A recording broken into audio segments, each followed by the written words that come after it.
Hello, everybody, and welcome to the Let's Chat Movies podcast. I am, of course, your host, Lucas Ledane, and joining me yet again today is host of the film Fanclub, Sam Carrico. How are you doing today? I'm doing quite well, Lucas. It's good to be back, and how are you? I'm very good. Thanks you for coming back. We didn't scare this one away. We have a returning Not guest, yet. everybody. And today we've got plenty of topics to break down. We've got Star Wars, we've got DC, we've got Marvel, and we've got Saw. But to start off, we're going to talk about the new Dave Filoni animated series coming to Disney Plus called The Bad Batch. This, of course, if you saw Season 7 of The Clone Wars, follows the story of the Bad Batch of clones that we met, I believe, in the first 3 episodes of their kind of arc structure of that season. And I believe it was mostly well received. I know some people aren't particularly fond of those characters, so they were a bit meh on actually having to see a show of them, but I personally am very excited. I know if anyone saw my recent episode with Just Gaming, we talked about Star Wars, and I said the Clone Wars is my favourite Star Wars content, period. Is this bitch for real, for real, for real, for real, for real, for real, for real, for real, for real, for real? Period. So I'm just very happy to see this kind of continuing. How do you feel about the trailer? Did you like it, and what are you looking forward to or not looking forward to? Well, I kind of told you a little bit before we started rolling, but I am so tired of Star Wars, Lucas. Yeah. I am not excited about an animated show, a spin-off to another animated show that I already, no offense, but I didn't really care about the Clone Wars. Everyone was like, "Oh my gosh, the Clone Wars is coming back to Disney Plus," and I'm like, "Awesome! I can continue to not watch it." Oh, excuse me? Okay. And that's exactly what I did. And this is a Star Wars. I've seen all the movies. I've seen all the live action, or the one live action, all the episodes of The Mandalorian. And I thought The Mandalorian season 1 was promising. Season 2 was a little bit of a step down. But yeah, when the Clone Wars came out, I briefly was like, maybe I'll start watching it. I realized the new season was a 7th season in a long show. So I was like, nah, I'm not going to watch that. And I remember the Bad Batch reception being a little bit mixed, kind of like they were just introducing these characters. It felt like, as somebody who didn't watch the show, they were just introducing these characters to set them up for a spinoff. So when everyone was like, guess what, we're doing the Bad Batch, I'm like, of course, the one Disney thing in this other show they were continuing is what, they decided to spin off. So I don't, not to be a wet blanket, but yeah, I'm not excited for the Clone Wars spinoff. I feel like it's just kind of a thing that is just to tide us over until Boba Fett comes out in December, which I am excited for. Oh yeah, definitely. That's okay that you're not excited for it. We can have differing opinions here at Let's Chat Movies. Thank God. Hey, bestie. But in regards to definitely it holding over till Boba Fett, I do think maybe if they had gone for a show with the Mandalorians from that. I know you said you haven't watched season 7. Is that right? I haven't seen any of the Clone Wars. Okay, so just for context, there is we see a lot of Mandalore in the final season. Like the big finale is kind of called the Siege of Mandalore, so we get to meet quite a few Mandalorians. So I think maybe if they had gone with those and just continued with those characters, it maybe would have been a lot more hyped because people definitely loved those characters, and they go on to become fan favorites. Like you've got Sabine was in there, who was Obi-Wan's like very rare love interest, and there's a whole story there which I won't spoil for you in case you ever watch it. But yeah, there's a lot of great stuff to come out of the Clone Wars, so I definitely understand the confusion people have of why did they choose the Bad Batch, but they have a cool kind of vibe about them. They're basically clones that had kind of malfunctions in their programming, so they're very skilled. They're like more highly skilled than an average clone at their particular skill set. But because they can kind of think freely, the Republic don't necessarily use them properly. They're kind of like a special ops, like Black Ops force for the Republic. So I really like that idea, and the Clone Wars did a great job of exploring the less than desirable side of the Republic and the Jedi and the corruption within there, and a much better job of explaining why they needed to be balanced out. Yeah, So I've heard that it adds a good context to the prequel era. And what I'm excited for about this series, one of the only things I'm excited for is because I believe it takes place right at the beginning of the new or what is the yeah, the New the Republic. government, yeah, the government of the original trilogy. Yeah.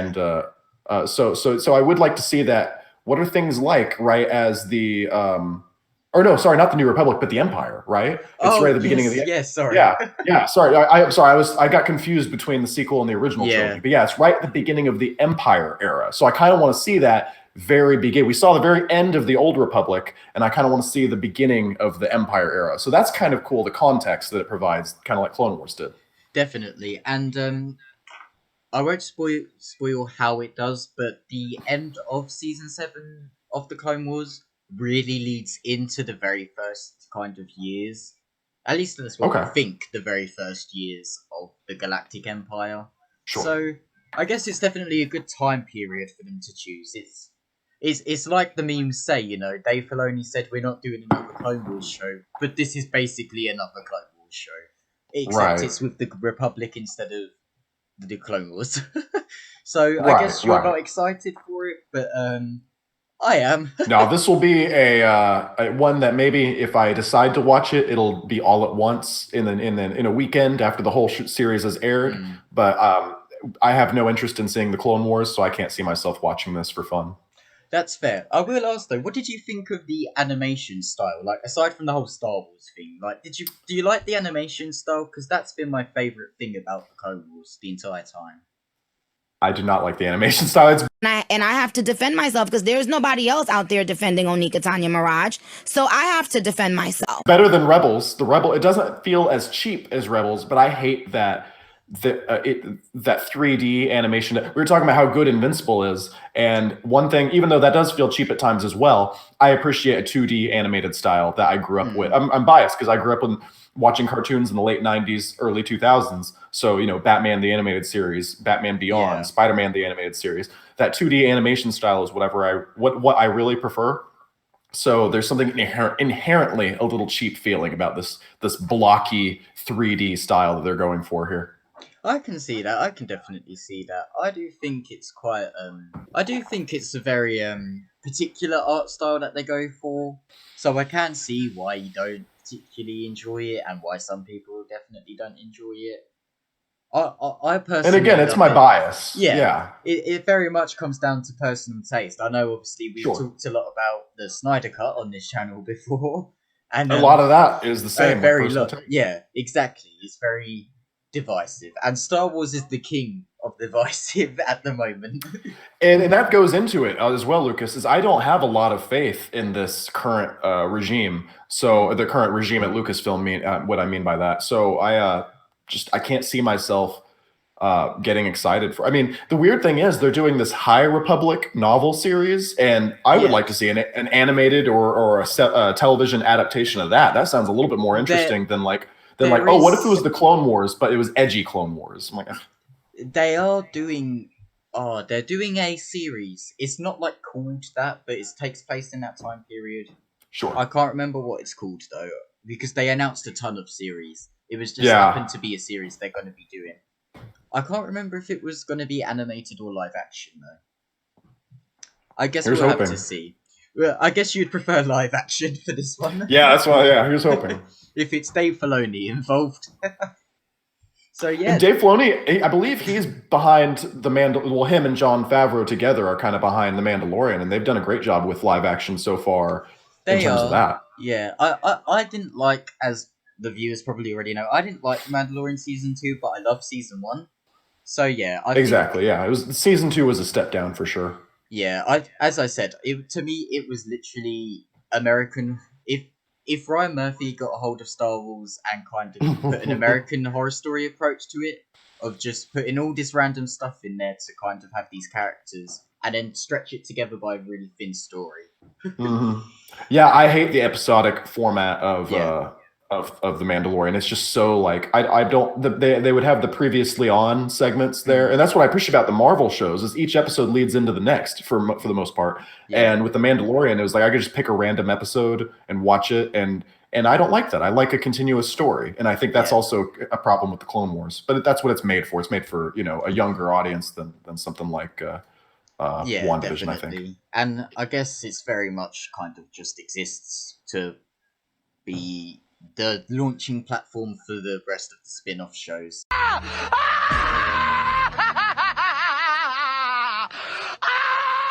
No way! I think a season 3. I don't think they are they? Of what? The Mandalorian. I think not this year, but next. But yeah, after Boba Fett, I believe so. Fair enough. I don't really. I don't know what it's going to be about. Yeah, because the way that scene is ended kind of leaves it. It's kind of like the Last Jedi. After the Last Jedi, I was like, where are they going to go? But they found a way. Right. Who? Sorry. Who knows? Right. So that's the Bad Batch. Obviously, we have mixed feelings on that one. But our next story of the day, I will just check, is the Spiral trailer. Of course, this is the new Saw film. Kind of Saw film. It's like a reboot / sequel / something. It's executive produced by Chris Rock. He stars in it, of course. The trailer just came out, and I think it looks good. It looks very much more like the original Saw movie, which wasn't torture porn. It was much more about a detective trying to find this serial killer, but also they had the underlying motive of, are they really a killer if they're killing bad people? And I very much liked the twist that, because it's very timely, and I think it's a very Chris Rock twist to bring, that he's going after police officers. I think that's very timely, very telling, that it's, they're going for something very different with this film. Did it interest you? Are you going to see this? And are you excited? So, Lucas, I'm kind of the opposite on this as I was with, I like Star Wars. I'm a fan of Star Wars. So I wanted to see, I'm always interested in the next Star Wars thing to a degree. I'm not a fan of Saw. I have not seen the Saw movies. I don't really have much interest in it.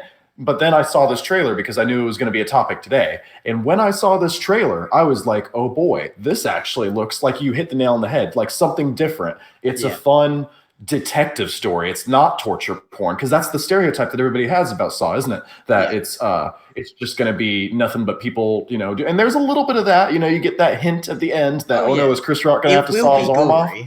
Sure. They'll be but it doesn't seem like just a bunch of sad torture porn scenes stripped, or strung together by this thin plot. It seems like they actually have a kind of fun mystery story that they want to tell. And my only hope is that I don't have to see all the other Saw movies that I don't want to see before I go see this one, because I do want to see this one. It looks really good. Chris Rock looks like this is kind of cliche to say, but I've never seen him before like this. And I think that's really interesting to see him be played straight as a main character in a thriller. So I was so blown away by how good this trailer was and how promising this movie looks. So I don't know if I'll go to the theaters opening weekend to see it, but at some point I do want to watch it because it looks very good. Yeah, it definitely looks great. I also probably won't go to cinemas. I literally haven't been. The last film I saw in the cinema was Emilia Clarke and Henry Golding in Last Christmas, and that was in 2019, and I went with my nan. So I took my nan to go see it for Christmas. Yeah. So it's been a very long time. But I think it just looks really interesting. I will say Chris Rock's performance looks great, but even in the trailer, I did get a sense of it was going to be a little bit repetitive, because there's a lot of times where just in the trailer alone, he's like very grand and drawn out with his delivery of his line. He's like, we need to get everyone out of this precinct. And then he does that like 4 more times. And I am curious if he's gonna be able to nail it, because he is a comedic actor. He's not a dramatic. He's not really well versed in dramatic performances. So I do wonder if in those scenes where he requires to really be emphatic when he's delivering his lines, is it gonna be a little silly. Is he accidentally going to make me laugh? I hope not. And what I've seen here is promising, but it does walk that edge.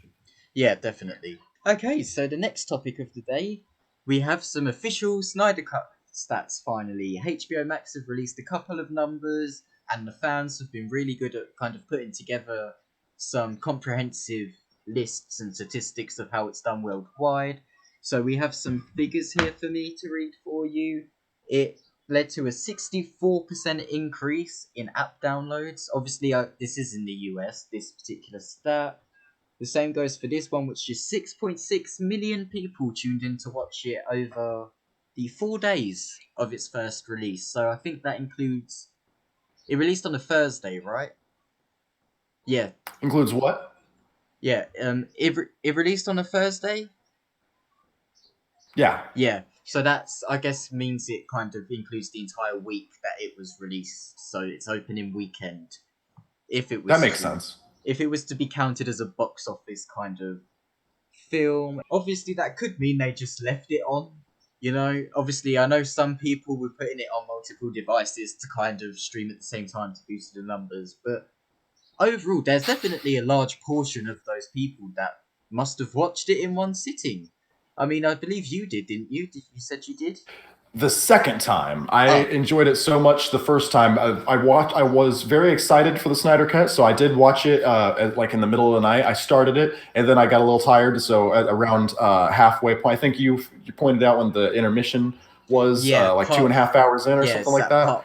It's that part 4, just before. Right. Yes. When they're like, we're gonna go get the mother box and stuff, and then it cuts. Right. So I did take a break the first time, but the second, I mean, obviously I enjoyed it so much that I watched it again. And when I watched it the second time, I was able to play it all the way through. And it's not surprising that other people found that they were able to watch it in one sitting, because I think the pacing, those 4 hours, they really go by really fast. It does. I am a little bit surprised just by how many people watched it in one sitting, though. And I think that really bodes well for how much they liked it, because we were just talking about YouTube stats. You can tell when somebody doesn't like your video when they click off of it halfway through or early on. Yeah. And so that tells me if people were watching a whole 4-hour movie, they really enjoyed what they saw.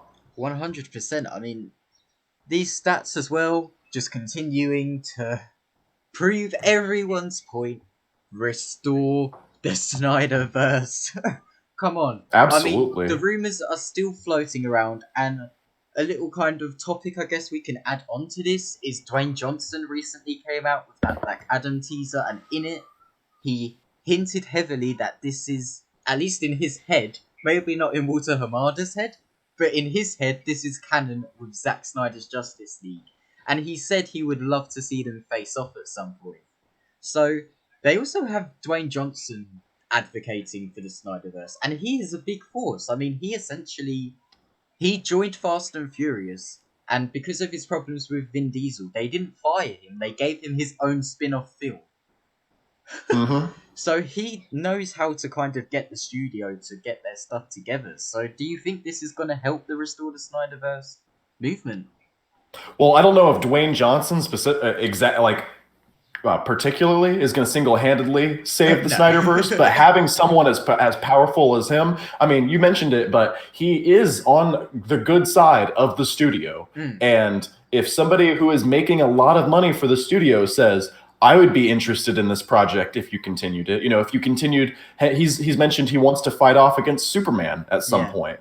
And if he says, I want Henry Cavill playing Superman when I fight him, Warner Brothers is going to be like, I don't care what he says. Let's just make that movie happen because it'll be it'll do really well. And he's Dwayne Johnson. So, and then in terms of these tweets, I've never seen the fan community continues to surprise me with their enthusiasm for the Snyder Cut and then restoring the Snyderverse. I shared Zack Snyder himself, whenever he took note of, he was blown away by how much the fan community has been responding with wanting to restore the Snyderverse. And I've been going on and just about the potential and the possibilities for future stories that his version of Justice League provides. And I really hope that, Warner Brothers has already paid attention to fan response before. Let's hope they do it again here. Absolutely. And I think that with not just Dwayne Johnson coming on board, but with the tweets, we saw a lot of blue check marks and verified critics also tweeting out like, hey, okay, restore the Snyderverse, because I actually like this film. So Right. I do think it's not even just the fans that are demanding the Snyderverse to be restored anymore, because now everyone has seen it and the potential it has. Everyone's like, I want to see this continue. Even people who don't like it, some of them, obviously not all of them, but I have seen some people who don't like it say, but yeah, they should restore it because this is adamantly better than what they are doing over in their film division. Do you think this is better than their film division? I mean, than the Hamada verse, so like Aquaman, Shazam. Do you think Zack Snyder's version is more kind of relatable to you? Do you connect with it more? Oh, well, I've gone on record as saying that and I didn't realize quite. I think I said that maybe last time I was on your show, that it might be my favorite DC extended universe Right. movie so far, and I think it is. The more I thought about it, whenever I compiled my list of favorite comic book movies of all time, I guess my previous favorite DC extended universe film would have been Man of Steel, as long if we're not counting Joker, and because that's not part of the extended universe. Yeah. So yeah, this is way better than Man of Steel. So yeah, I like Zack Snyder's movies in the DC universe, and I really want to see more of it because and what I said on another show was, this is a man who has a vision for what he wants to do, and I would rather the studio pick a man who has a vision and is passionate about these characters rather than choose somebody who they can force to do, whatever is the most bland, pull-tested product. So I think that Zack Snyder should come back, obviously, and I like his version way better than anything else that Walter Hamada has done outside of Joker. I mean, I guess that was Joker under his rule. Yes, it was. So yeah, I gotta hand him credit. I did like Joker. Yeah, I love. I even like his DC movies. I just do prefer Snyder's personally, but I don't think there is a single DCU movie except Justice League that I dislike. So Yeah, I'm just happy to see the characters come to life. I enjoy it. Right, but if you're asking me though, what would you rather see a sequel to? Even though I like Joker better than Zack Snyder's Justice League, I'd still rather see a sequel to Zack Snyder's Justice League because Joker's a one-off. You know what I mean? So yeah, I don't feel like Joker needs a sequel. I think it stands well on its own. I think maybe they could bring him in like when they start doing the multiverse stuff. That would be fun. I don't think he needs another Joker film. I feel like that movie really capped off his arc really beautifully and really well. So I think a sequel, unless he has like the best story ever in his head, like Todd Phillips. Well, just give us Zack Snyder directing Batman and Jared Leto as the Joker. Ben Affleck as Batman and Jared Leto as the Joker. I liked that and that nightmare sequence, and they're talking it. Give us more of that. Yeah, there was so much depth in just that one scene as well. Like you have the multiple different layers of what's going on, and amazing. And I like that little inkling that nobody can quite push at Bruce the same way that the Joker can. Nobody can get a rise out of him the same way that he can. And that's all the news for the Snyder Cut we have at the moment. We've talked quite extensively about the Snyder Cut in our previous video, which I'll link down below. We've also talked about it on Sam's channel over on the Film Fanclub. I'll also link that below. And overall, I think we're a little bit burnt out on talking about Justice League at this point. Well, I was telling you, only like about 3 hours or so have we spent online talking about it, but whatever. I know. It's crazy, but they keep trending, so... But we do have other Which is awesome. I love that thing. Yeah. Yes! We do. And it's Marvel news, so there you go. We're not talking about DC. I believe the actor's name is Wyatt Russell?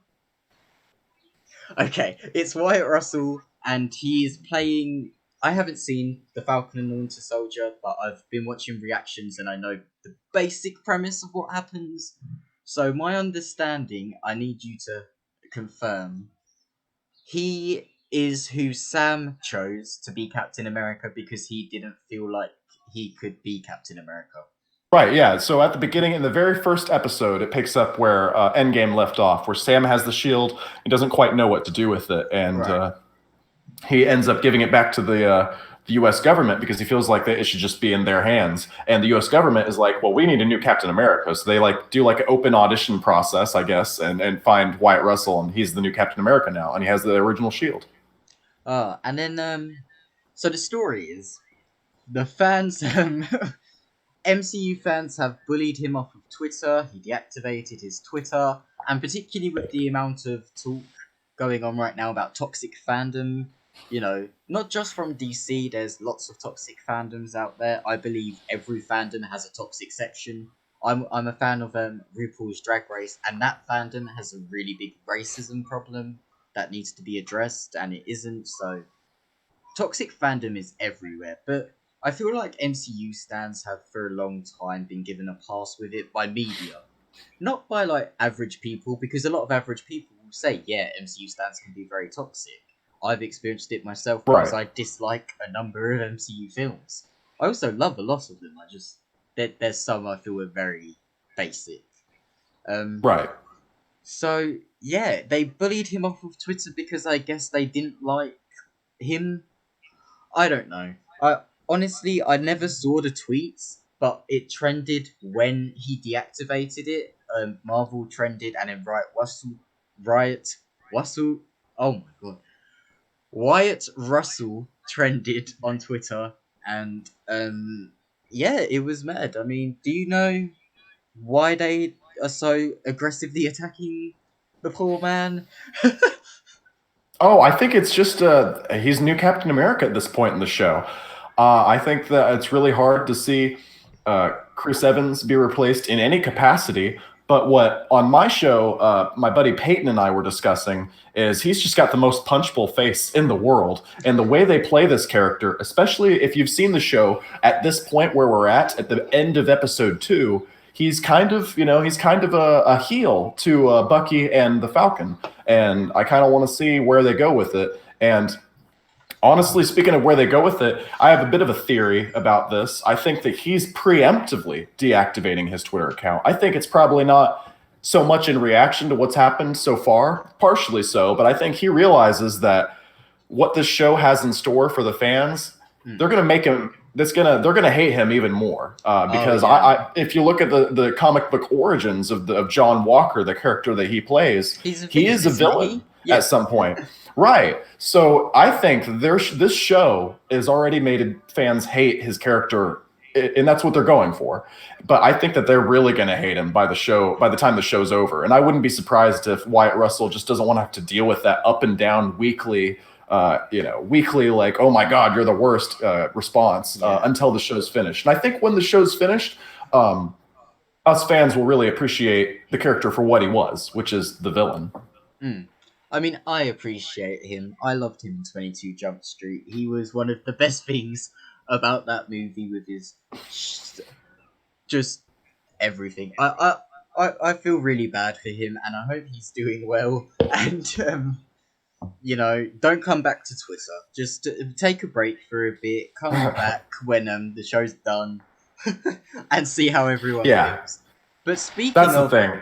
Oh, sorry. Yeah, I feel like he's fine because he's doing really well on a very successful show. He's just hanging out with his dad, Kurt Russell. He's fine. I bet it's a good break for him. Is he Kurt Russell's son? He is. I did not know that. Wow. He is. Yeah. Wow. He's got the perfect jawline for that Captain America helmet because of it. MCU stands are ballsy coming after Kurt Russell's son. I know, guys. Yeah. They must not have seen his movies. It's okay. So, moving on, but still talking about comic books. None of you audience may care about this, but we're going to talk about it because we like it.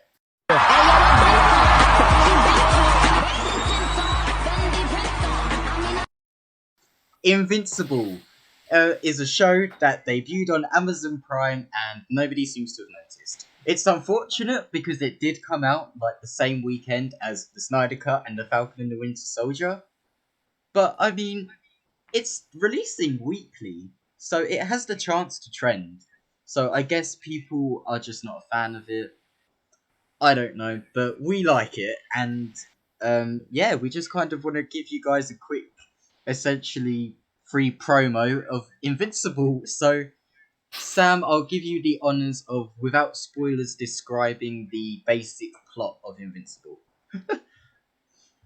Oh, that's going to be hard because there's something that happens at the end of the show. So I'm kind of with some people. I watched it not knowing exactly what to expect, but there is a pivotal, without spoiling it, there is a pivotal game changer moment at the end of this series, or at the end of the first episode, that had me immediately wanting to see more. And it is unfortunate that this came out, I don't know if it was March 18th, 19th, or like the following week, around the 26th or so, but it was around the time of the Snyder Cut and Falcon and Winter Soldier. So this has flown under a lot of people's radars. And I was like, okay, we mentioned animation earlier. It's a 2D animated show, so it feels kind of like those Saturday morning cartoons that I would wake up to watch in my childhood. But it has the adult violence, it has the adult humor in a lot of ways, and it's really, really good. I like the story, but that being said, it does feel like a cheap show. It does feel like at certain times Amazon realizes that this could go either way. Maybe it may have a small but active fan base, or maybe it could hit. And I think with the first season, there are a couple of areas where they purposely, the animation at times feels a little cheap. There's a couple of story beats that were missing that they could have fleshed out a bit more. I think the show does suffer, I feel like, because they really wanted to speed up and get to the iconic moment where he dons the invincible name and outfit. And I get it. And with episode 2, I'm in episode 2 right now. I think there's a lot of promise, so I see why they wanted to get there. But very strong pilot, very strong storyline, and I again, this reminds me of those Saturday morning cartoons that I used to wake up with, combined with the adult aspects of superhero stuff that I like now. So I loved this show, and I can't wait to see more. Yeah, I think I was telling you before we started that before I watched the show, I read the comic because I'd never read it before. But Grace Randolph of Beyond the Trailer, she spoke really highly of it, and I thought, okay, well, I'll kind of look at some other reviews for it and see what this whole show is, because I never even heard of it. And all these reviews were really positive. And I was looking on the Kindle store on like the comics, and on Kindle Unlimited they had like, I think 1 to 9 of the issues of Invincible. So I downloaded the first one and I read it, and I read the entire thing in one night. I was like, I was just constantly reading it. I'm on like volume 3 now. And then I watched the show, and when I tell you how crazy it is almost like a frame-by-frame recreation of the comic book, but in a good way. In some bad ways, as you said, the animation is a very specific style. It's going for that kind of cheaper vibe. It's not big budget, but I think that's the kind of charm it's going for. I will say though, if you have read the comic book and you go to watch the first episode, don't get put off by the first 10 minutes, because it's completely different from the comic, and it doesn't happen in there, and you're like, what is going on? But then it all kicks in, and then from like maybe past the 5-minute mark of the first episode, it is the comics. It is just like almost like watching Audible, but with visuals of the comic.